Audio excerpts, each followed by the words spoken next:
Even if you are a hafiz of the Qur'an, with all due respect, but you're reciting it as though you're reading it from a hymn sheet. Ya ayyuha alladhina amanu la tuqaddimu bayna yaday Allahi wa rasulihi wattaqullaha inna Allaha sami'un alim. Ya ayyuha alladhina amanu la tarfa'u aswatakum. And we celebrate, mashallah, hafiz of the Qur'an. What has it done for him or her if there is no comprehension? Sometimes it's not about a hard heart or a distracted heart. Sometimes it's because of something far simpler. Understanding, comprehension. If you spend most of your life meeting the Qur'an by way of a deficient human attempt to translate the Qur'an, then you haven't comprehended the book of Allah Almighty as it should be. One of the maqasid, the grand objectives of the Qur'an, was not for it to be memorized, as noble and objective as it is. We don't need to harp on about that. But one of the objectives of the Qur'an, as mentioned by Ibn Ashur, is for it to be understood, is for it to be contemplated, is for it to be implemented, and that starts with comprehension. So before you cast the finger of blame at yourself and you say, I must be such a bad person, I must be such an ill-hearted person, and the Qur'an is recited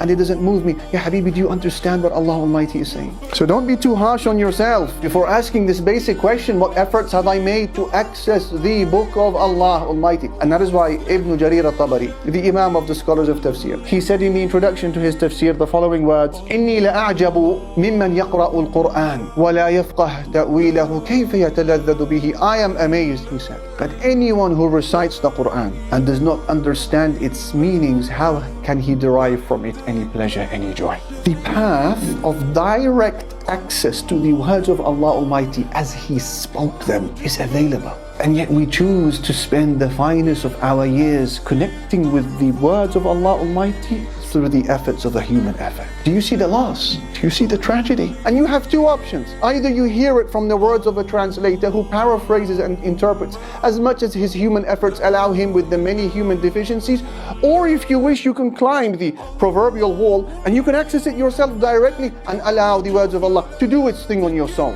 So comprehension. What are you going to do about it? From the wealth that you have and the time that you have and the internet connection that you have and the contacts that you have, what are you going to do to change this situation so that you understand the words of Allah Almighty and not miss out on one of the greatest pleasures and ni'mah, blessings that we have on this globe, which is access to the words of Allah Almighty, the King, the Supreme, as He spoke it. La ilaha